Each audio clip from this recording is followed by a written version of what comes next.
Pelo sinal da Santa Cruz, livrai-nos Deus Nosso Senhor dos nossos inimigos, em nome do Pai, do Filho e do Espírito Santo. Amém. Meu Senhor e meu Deus, creio firmemente que estás aqui, que me vês, que me ouves. Adoro-te com profunda reverência. Peço-te perdão dos meus pecados e graça para fazer com fruto esse tempo de oração. Minha Mãe Imaculada, São José, meu Pai e Senhor, meu anjo da guarda, intercedei por mim.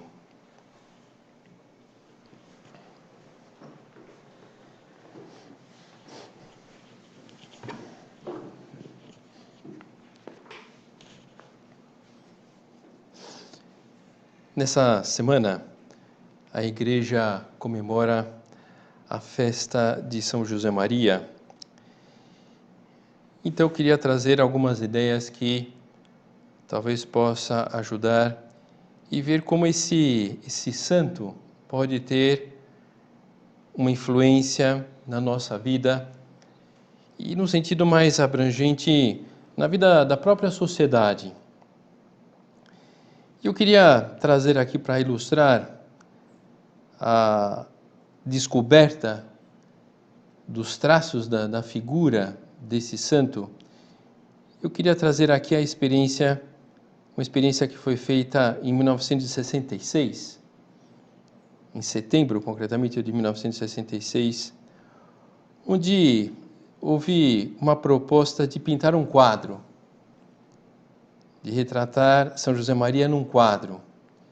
E para isso foi contratado um pintor que se chamava Luiz Mosqueira, um artista de uma qualidade reconhecida e que tinha muita curiosidade de retratar São José Maria. Tanto é assim que ele se dispôs a montar o seu ateliê numa casa de retiros do Opus Dei, no interior da Espanha, que se chama Molino Viejo.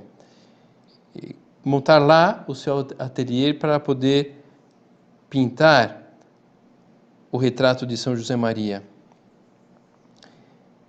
Todas as manhãs se dava o mesmo ritual de ir até a casa de retiro e passar alguns momentos lá para, pouco a pouco, ir com as suas pinceladas, de alguma forma materializar a figura daquele homem. O retrato teve de vencer o retratado teve que vencer a repugnância de ficar parado, uma mão sobre a outra, posando lá para o pintor, mas enfim, de alguma forma ele via que era importante que aquele retrato fosse feito. Foram ao todo 5 sessões, de 2 horas cada uma. E brincava São José Maria 10 horas sentado como se fosse um artista de cinema, posando lá para o retrato. E o artista, no primeiro momento, ele se depara com uma realidade, uma dificuldade um pouco ingrata, que era justamente São José Maria estava vestido de batina, como essa aqui que eu tenho, e o pintor começa a descobrir alguns contrastes para poder lá registrar no quadro, e diante de uma batina preta, sem outro relevo, a não ser uma longa fileira vertical de diminutos botõezinhos, nem outro contraste, além dos breves traços brancos do colarinho e da orla dos punhos. O pintor, de fato, ficou um pouco perdido para começar a retratar São José Maria. O que fazer? Bom, como artista, teve que estudar a situação, ou seja, toda a animação do quadro deveria sair do rosto e das mãos do retratado. Tem de plasmar uma expressão, um caráter, a corporificação de uma personalidade que entrevê vigorosa, rica de matizes, num molde irrepetível.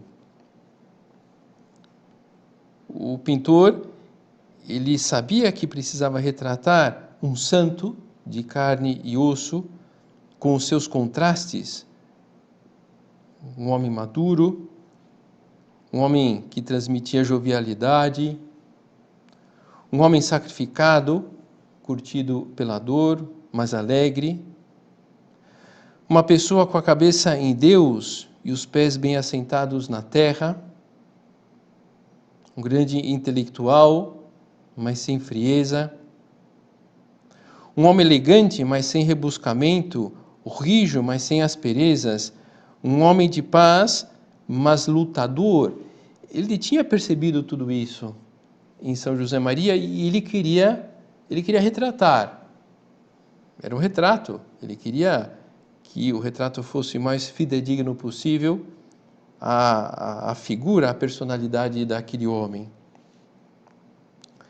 No conjunto do rosto, eu trago aqui o texto da pessoa que acompanhou toda a operação. Eu vou ler algumas partes desse texto, porque está bem contado e creio que vai ajudando a gente a entrar um pouco mais nessa saga que foi a pintura do retrato. No conjunto do rosto há 3 traços dominantes: inteligência, sim, simpatia, ou antes, uma intensa capacidade de comunicação. E um terceiro elemento profundo e sutil que escapa ao pintor e que será o seu apaixonante desafio ao longo das 5 sessões. É um terceiro fator simples e complexo, muito difícil de apreender e de plasmar, mas que estará ali, mais entrevisto que evidente, desde o primeiro momento em que todas as manhãs, às 11, nesse outono de álamos dourados, o pintor ficar cara a cara com o personagem. Descobri-lo-á pouco a pouco, observando em silêncio, analisando seus traços, ouvindo falar enquanto posa, ou sentindo sobre si o seu olhar penetrante. Então você vê que o Mosqueira tinha feito lá um estudo, tinha captado a inteligência de São José Maria, a simpatia, como traços que ele de alguma forma precisaria deixar lá registrado, e um terceiro que ele não sabia o que era. Nessa época, São José Maria já era uma figura conhecida mundialmente, e o pintor ele queria captar para poder pintar o que havia de extraordinário naquele homem, que havia. Para meter-se mais no quadro, Mosqueira pediu encarecidamente ao padre que falasse enquanto pousava. Ontem estávamos vários de nós na sala de estudos. O padre conduzia uma conversa amena e salpicada de bom humor. Dirigia-se a todos os que o acompanhávamos, interessados e curiosos. Mas à medida que o tempo avançava, a sua conversa ia se dirigindo de modo especial a Mosqueira. Acho que dá para imaginar um tom descontraído de algumas pessoas que acompanhavam lá a pintura, até para tornar mais ameno lá o ambiente. Mas você vê que São José Maria estava interessado naquele homem lá, que era desconhecido para ele, no sentido de estabelecer uma amizade, uma empatia. O padre é um modelo dócil, segundo diz o pintor. Há uma indicação sua, cruza os braços e mantém-se nessa atitude, estático, quase sem respirar. Depois, quando Mosqueira lhe diz, assim está bem, volta a conversar com naturalidade, mas sem mudar de lugar nem de posição. Quem escreve o artigo sobre a pintura da figura do fundador do Opus Dei, aí relata um fato interessante. Hoje fiquei a sós com o pintor e com o padre, num canto da sala, durante a sessão. O padre fala com Mosqueira, num tom muito pessoal, muito íntimo. Então, esse desejo de São José Maria de estabelecer uma relação de amizade com o pintor. Trata-o por você e chama-o pelo nome, Luís. Mais do que louvar-lhe o talento, elogia o interesse que põe no trabalho. Daí passou a explicar-lhe como pode fazer da sua arte algo santo, algo humano e divino. Depois, com palavras simples e diretas, explica-lhe o que é o Opus Dei. E com emocionante sinceridade, diz-lhe que Deus quis servir-se dele como instrumento para fazer a obra no mundo. A seguir, sublinha com força, com persuasão, que se considera um instrumento inepto e surdo, que se vê cheio de misérias, capaz de todos os erros e de todos os horrores. Em castelhano aqui, capaz de todos os erros e de todos os horrores. Mas que ao mesmo tempo só deseja amar Jesus Cristo com loucura. Os artistas são pessoas muito sensíveis, captam muitas coisas no ar, e daí vem a sua capacidade de criação. O pintor faz o seu trabalho, concentrado e atento. Vê-se que está comovido, apanhado por essa oração do padre em voz alta. De repente o padre cala-se. Faz silêncio. Mosqueira, sem deixar de misturar as cores na sua paleta, começa a falar da vida boêmia dos artistas, de emoções e paixões, do seu recente casamento, da sua educação laicista, da sua pouca prática religiosa. Sente-se abalado e abre a alma, sem se importar de que eu esteja lá. O padre atalha-o fazendo elogios à arte da pintura, de propósito, quer evitar essa enxurrada de confidências. Então você vê que São José Maria conseguiu estabelecer um grau de amizade, tanto é que aquele pintor começou a abrir a sua alma para o sacerdote. Enfim, o pintor termina lá o serviço e somente alguns meses depois é que consegue captar o que tinha de espetacular naquele homem. Então lá ele tinha visto essa percepção da sua inteligência, ele tinha percebido essa simpatia, algo ele não tinha percebido e percebe meses depois. Nas suas 5 sessões em Molino Velho, o artista intuiu, vislumbrou e apalpou naquele sacerdote que tinha na sua frente alguma coisa mais que um prelado, mais que um grão-chanceler, mais que um fundador, mais que um personagem ilustre. Alguma coisa a mais e diferente. Captou nele um santo de gema, um santo autêntico. Era barro e graça. Um santo da cabeça aos pés, mas com fibra de homem. Um santo, uma santa, você, eu. Como assim? Um santo é alguém composto disso, de barro e graça. Barro, a nossa pouca coisa, os nossos defeitos, as nossas misérias, quem sabe os nossos vícios, e graça. A graça que faz com que aquele barro seja cozido, para dizer de uma forma, e se transforme em uma grande obra de arte, num santo, numa santa. Barro e graça.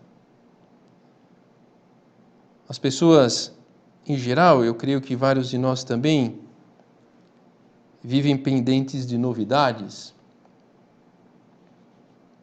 Inclusive, o nosso estado de ânimo, o nosso humor, acaba indo de um extremo ao outro pela simples presença ou ausência dessas ocorrências. Como então entusiasmar-se com a vida quando nós não descobrimos novidades? Uma saída é pautar as nossas ações, os nossos interesses para aquilo que nós gostamos, aquilo que nos agrada, o que nos dá prazer. Uma meta impossível para a maioria dos mortais, para você e para mim, não dá para estarmos sempre envolvidos no que nós gostamos, sempre no que nos agrada, sempre no que é prazeroso. Por que isso? Porque o normal, o humano, é que na nossa vida haja luzes e sombras. E nesse contexto é que se concentra a missão de São José Maria, um homem escolhido especialmente por Deus para transmitir a mensagem da santidade no dia a dia. Em uma linguagem mais coloquial, um homem escolhido por Deus para mostrar como é possível passar por esta vida, essa vida humana, com luzes e sombras, e ao mesmo tempo sermos profundamente felizes ao empreendermos justamente o caminho da santidade, o caminho de uma profunda amizade com Cristo. E qual a receita?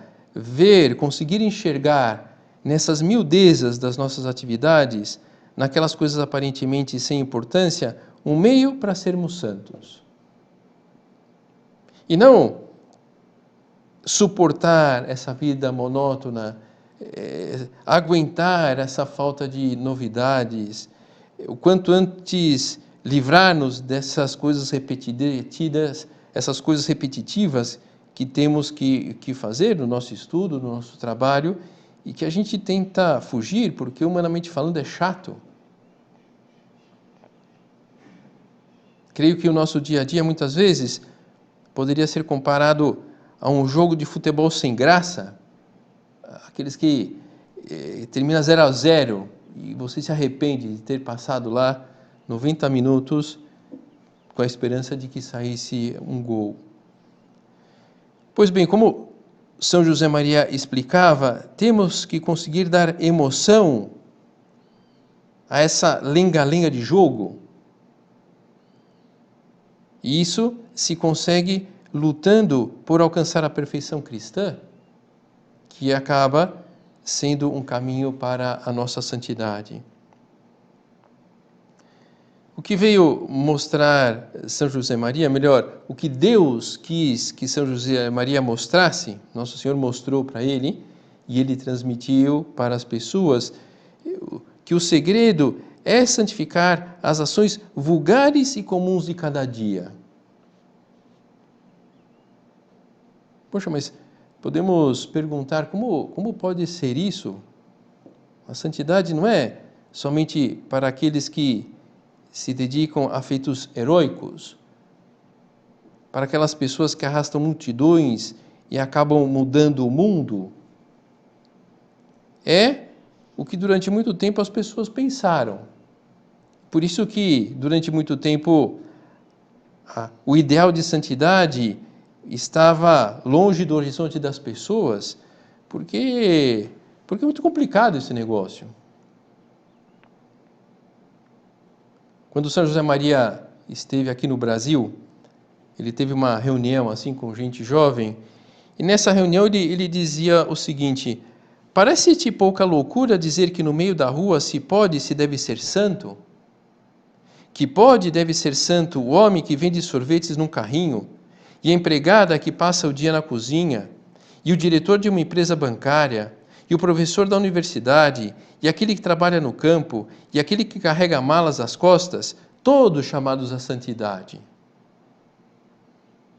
Todos os batizados estão chamados a serem santos. Essa é a grande novidade da pregação de São José Maria.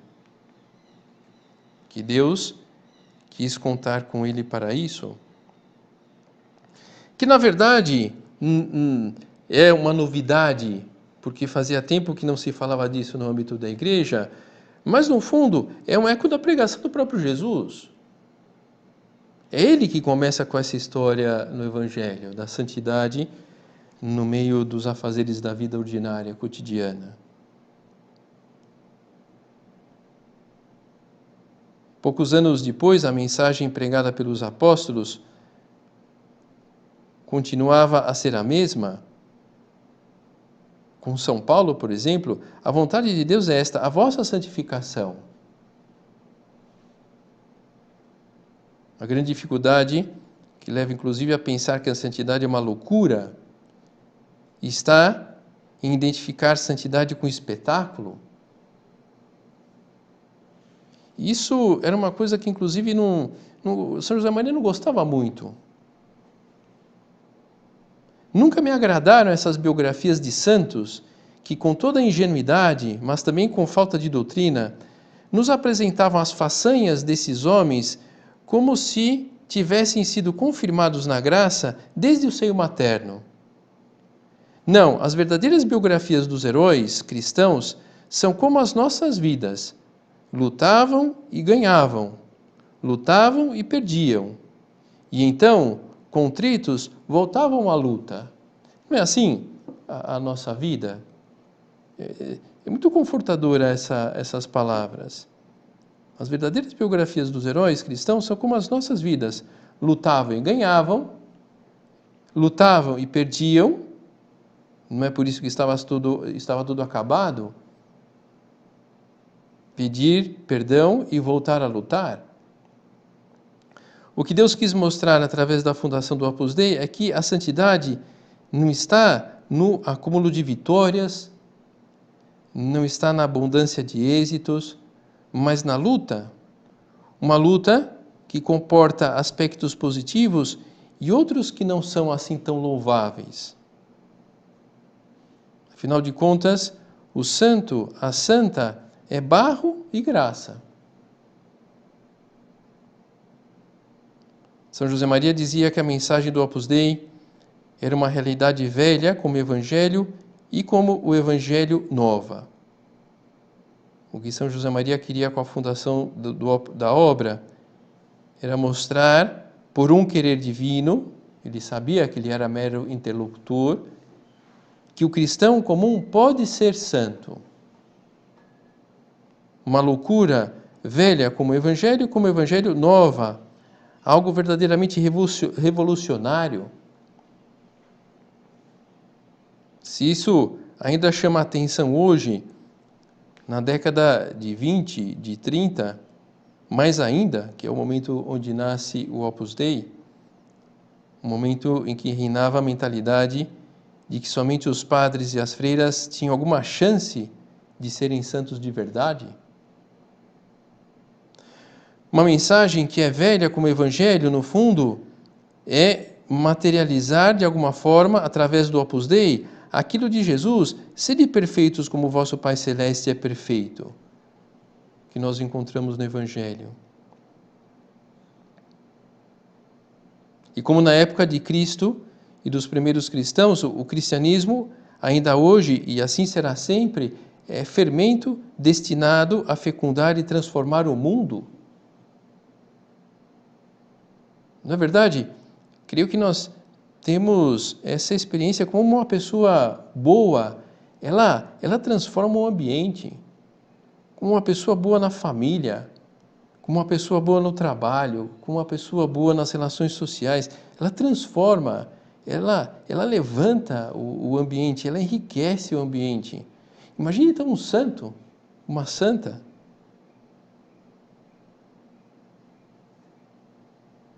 O que vimos até aqui, eu penso que pode ajudar-nos a ver a santidade como uma realidade acessível para você, para mim. O que para nós muitas vezes é ocasião de tédio, de tentar fugir porque custa, o que é uma chatice, acaba se transformando em meio de santificação. Nós temos os elementos para isso. O cristão, você e eu, temos condições de nos entusiasmar com a monotonia do dia a dia, porque podemos procurar e encontrar aí o próprio Deus. E viveremos em nós mesmos o que dizia São José Maria, algo de santo, de divino, escondido nas situações mais comuns que a cada um de vós compete descobrir. Ou seja, para um cristão que adota na sua vida, bom, eu vou tocar a vida, eu vou aqui suportar as situações que me contrariam, eu vou aguentar aqui o tranco. Não é isso o que Nosso Senhor espera da vida cristã. Não é a isso que nós somos chamados. Agora, a verdade, também é preciso deixar claro, é uma questão até de honestidade, que isso da santidade é uma realidade acessível, mas não é uma coisa fácil. Nem todos os que dizem Senhor, Senhor entrarão no reino dos céus, mas sim os que fazem a vontade do meu Pai que está nos céus. O caminho da santidade, o caminho da santidade precisa ser bem realista. Com a graça do Senhor, podemos e devemos santificar todas as realidades nobres da nossa vida. Não há situação terrena, por mais insignificante e vulgar que pareça, que não possa ser ocasião de um encontro com Cristo e etapa do nosso caminhar para o reino dos céus, comenta São José Maria num dos seus escritos. Tendo presente também que tudo o que é nosso interessa a Deus.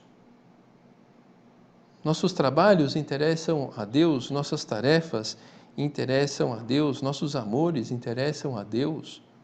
Toda essa realidade pode e deve ser ponto de encontro com o nosso Senhor. Aquele ponto 335 de caminho, para um apóstolo moderno, uma hora de estudo é uma hora de oração. Nosso Senhor, Ele recebe como oração aquela tarefa que nos compete, no caso aqui, Ele falava para estudantes, por isso que Ele fala do estudo, mas qualquer coisa, tarefa, ação honesta que temos, podemos transformar em oração. Nosso Senhor, Ele recebe como oração aquela tarefa que nos compete levar em frente, quando nós fazemos bem com o desejo de agradá-lo. Como nós fazemos ao rezar o Pai Nosso, por exemplo, ou alguma outra oração, nós procuramos rezar bem, porque aquilo vai chegar a Nosso Senhor. O trabalho é bem feito porque sabemos que aquilo vai chegar a Nosso Senhor. Portanto, Deus nos espera nos livros, Deus espera no lugar onde nós trabalhamos, Deus espera nas aulas bem assistidas ou nas aulas bem dadas, Deus nos espera no almoço com um amigo, com uma amiga, Deus nos espera no cinema no fim de semana, nas conversas com os colegas, Deus nos espera na academia, no bom clima na família. Aí Nosso Senhor espera o quê? Que, apesar das dificuldades que encontremos, procuremos atuar bem de tal modo a agradá-lo. Me chama a atenção um termo que com frequência utilizava São José Maria nas suas pregações, quando ele falava de materializar a vida espiritual. A possibilidade de alguém ser santo, santa, em situações bem normais da vida. Queres de verdade ser santo? Cumpre o pequeno dever de cada momento. Faz o que deves e está no que fazes. E o que temos em cada momento, na maior parte das vezes, poucas coisas. Eu trago aqui um exemplo gráfico, que logicamente não tem nada de desprezo, ou algo parecido pelas tarefas domésticas, mas sim pelo fato de não ser algo que vá aparecer nas manchetes dos jornais, que não vai ser comentado nas redes sociais, ou acompanhado por inúmeras pessoas no Twitter, mas que é caminho de santidade. Concretamente está nesse livro Suco, de São José Maria, no ponto 498. Escreves-me na cozinha, junto ao fogão. Está começando a tarde, faz frio. A teu lado, a tua irmãzinha, a última que descobriu a loucura divina de viver a fundo a sua vocação cristã, descasca batatas. Aparentemente, pensas, o seu trabalho é igual ao de antes. Contudo, há tanta diferença. É verdade, antes só descascava batatas, agora santifica-se descascando batatas. Aquela moça, se vê que tinha descoberto que o pouco ou o muito que estava ao seu alcance, feito com o desejo de agradar a Deus, é o que faz uma santa, é o que faz um santo. E tudo isso temos presente nos dias de hoje, graças à correspondência às graças de Deus, de São José Maria, que abre um horizonte novo de vida cristã para milhões de pessoas. Um horizonte de vida cristã no sentido de um horizonte aberto verdadeiramente à santidade. Vamos terminando a nossa meditação. A criatura mais perfeita que saiu das mãos de Deus, Nossa Senhora, teve uma vida muito comum, sem chamar a atenção. Então vamos pedir a ela que entendamos aquilo que São José Maria dizia no livro Caminho, no ponto 817, a santidade grande está em cumprir os deveres pequenos de cada instante. Vamos dar mais atenção a esses pequenos deveres, então procurando de verdade atuar de maneira a dar uma alegria a Nosso Senhor, pelo cuidado, pelo capricho que colocamos em realizar essas tarefas, de modo bem feito, com essa ideia de agradar a Deus, por amor. E essa relação de amorosa, de amizade, fará com que nós cresçamos nessa identificação com Cristo e, de fato, cheguemos ao céu, cheguemos de verdade à santidade através de cada uma das tarefas que nos corresponde na nossa sociedade, na empresa que trabalhamos, no lugar que estudamos, na família a que pertencemos.